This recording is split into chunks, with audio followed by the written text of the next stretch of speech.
My name is Robert, this is Antonio. We're here from the Internet of Coins project today to present about the current state of decentralized exchanges and specifically what we're doing about that. Just a few quick questions to get to know. Whom of you here owns cryptocurrencies? Just a check. Come on. What? 1, 2, 3, 4, 5, 6? Okay, a few. And whom of you is here is active on current exchanges like Poloniex, Bittrex, Bitnex, Bitfinex? Yes. Okay, cool. And whom of you is active on BTCE, Vircurex, Coinica? It would be hard because they're all extinct, all of them. Actually, that's what I'm going to talk about for a moment. Just like there are over, well, in this case, thousands of cryptocurrencies, of which the most popular ones are listed here on CoinMarketCap. There are also way more which didn't make it. Those are listed on getcoins.com and other sites. Likewise, there are multiple exchanges and range of who didn't make it, which actually triggered us to start building an alternative. Most centralized exchanges have are a single point of failure and open up your value to a third party to be in control. Which is why we started off in this case, from our company Medisync to start building a decentralized exchange which should solve that, which is a current trend. We started off in 2014. And afterwards we've seen alternatives rise as well, which is very good.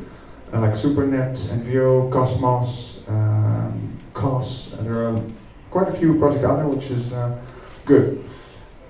Because it's what we see is that the trend of decentralization will, in our point of view, will eventually take over centralized alternatives. This would also require eventually a regulation to catch up, which the previous speaker already talked about, so I'm going to focus on the exchanges themselves. The problem we noticed, was I'm going to skip to this, that this was the previous case. Once we started in 2014, there was lots of interest in distributed ledger technology, but not many practical applications available yet, which have also incorporated usability. When you're looking at exchange, you want safety, you want usability, you want speed, you want liquidity. And there was room for improvement there. So we were looking at how could we implement this new technology in such a way that it would actually assist you in streamlining your value management. And what we noticed on the web was that centralized exchanges were at a point where liquidity formed and where value actually went to, like a river, which was actually against the nature, the decentralized nature of Bitcoin and its alternatives which were created to provide a decentralized system to work peer-to-peer. Oh, by the way, if there are any questions in the meeting, just raise your hand if I'm unclear about a topic or subject, please do. So this was at that time the state of the exchanges in our point of view. This is actually one of the first, well, maybe somebody recognizes this one? Sorry? Do you? Oh, okay. It's the first prototype by Steve Wozniak and Steve Jobs for Apple. And what we're looking to create is a decentralized system which is able to include anyone. So one of our aims is inclusion. Well, also from a developer perspective. Are there any developers in the house? Anyone? 1, 2? Cool. Let's talk afterwards. No, we are aiming for a decentralized open source solution, free to anyone, with an open API, fully documented, so you can hook up your own applications to it. This is a not-for-profit project, so we don't intend to benefit from this. We've got other projects with it, which are commercial. We just want to make the cryptosphere evolve, so that people can actually benefit from this whole new technology. Like I mentioned, we want to be simple to use, cross-platform, and safe and secure. So we're aiming for interoperability, an exchange which should function on any device you have, be it a laptop here, phone from any type, or we even got it working on e-readers at the point. Yeah. Some examples, I will give you a later demo for the product itself, which is some screenshot right now. And you can actually, here are descriptions. You can actually keep like a notebook from what your transactions have been, what you can do with them, and to whom they went. And because it's a decentralized exchange, we're also aiming to include current financial markets. So the source will be fully open and peer-to-peer usable, but we'll also include a KYC AML compliant module to make sure that current and future shares or other types of financial products can be traded. So what we're looking for is empowerment of the user. This is like a broad statement, but what it means is we want to make sure anyone can hook up and also interact with the system, but also expand it if they want to.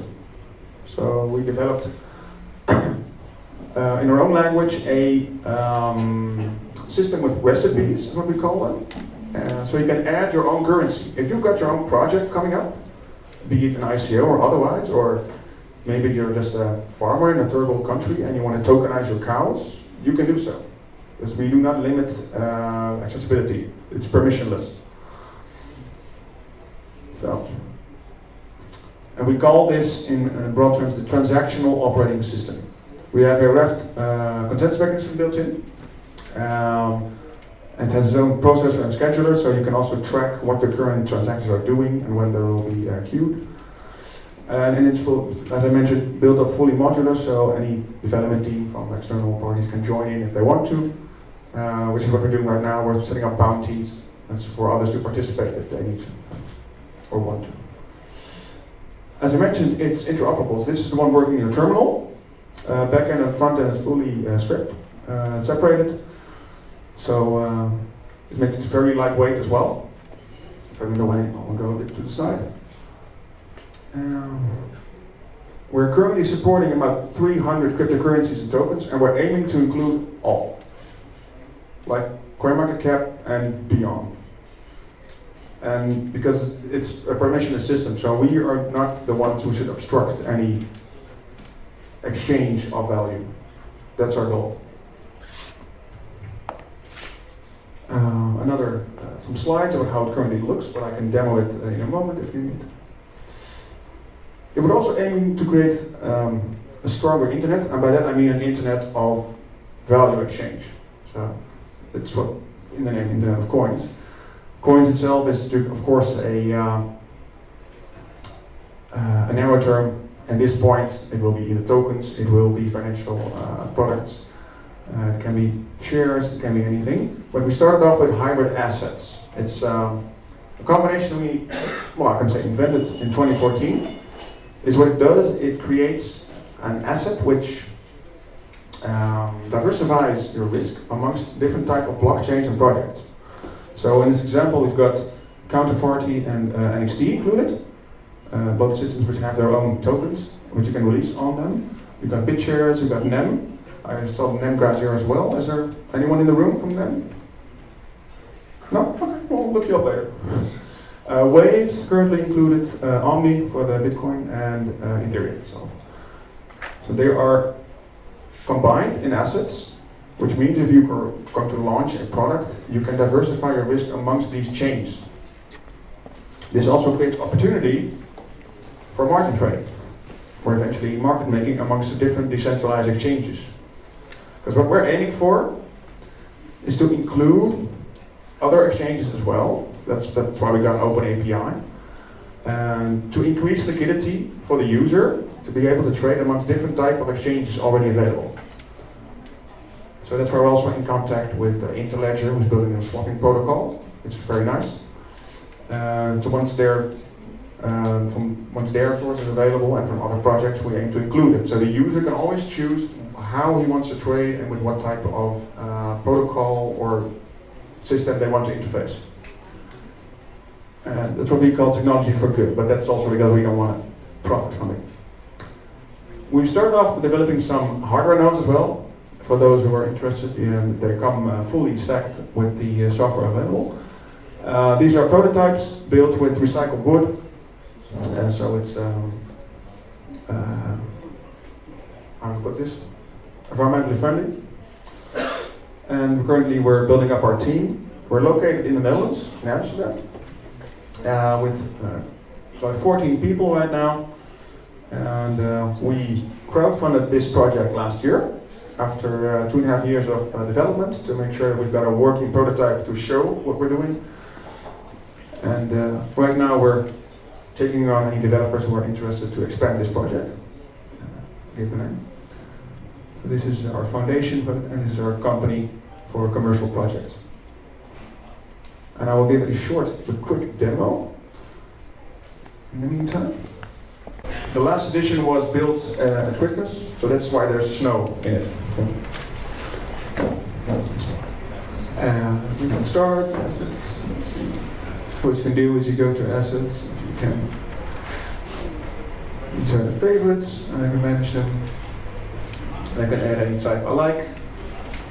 Let's do. Save changes. And it will automatically get the balance from the blockchains available online, if you can find a connection to one of the oracles. So, let's see. And of course you can send and receive with these. So if I can repeat the question, what are your thoughts on the Stellar decentralized exchange? Because they have implemented a lot of this already, right? Yeah, I support any decentralized project because it adds to the sturdiness of the whole cryptosphere. I think Waves are doing good work as well. What we're mostly missing, there were a lot of projects coming up with that, was blockchain agnostic approaches.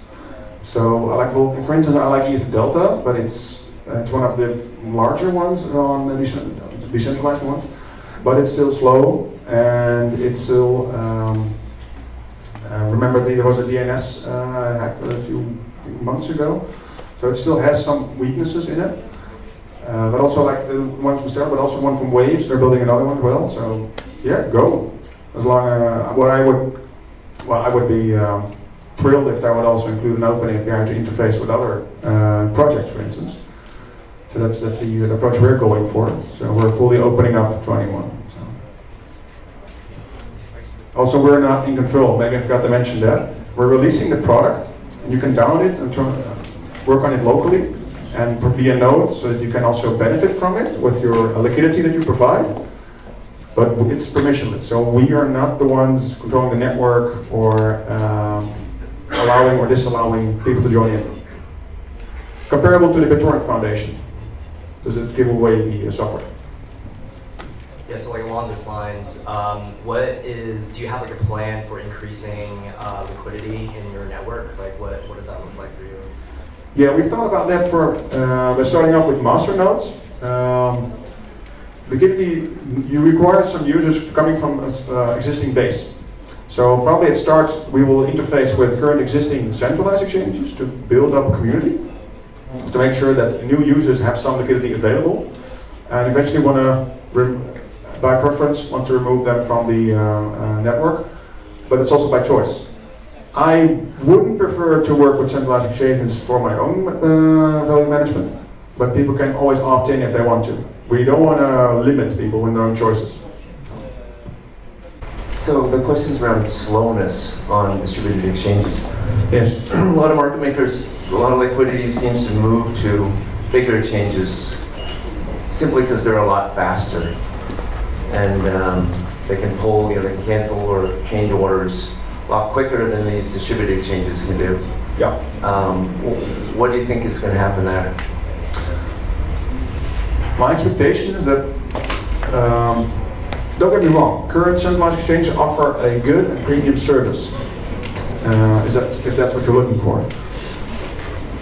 My expectation is the same as was with centralized data sharing opportunities. If you were to download or distribute a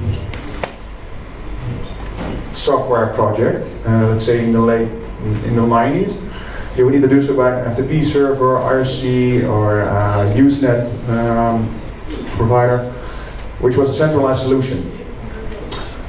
Eventually, decentralized alternatives like IMS, Nutella, Kazaa, and eventually BitTorrent took over, just because of sheer growth and sheer availability of the network. My expectation is that eventually decentralized alternatives will outgrow centralized current institutions. That's a gamble, but if we're looking at how data sharing went, I do see some possibilities and opportunities. So thanks a lot, Robert. Thank you so much. Thanks. And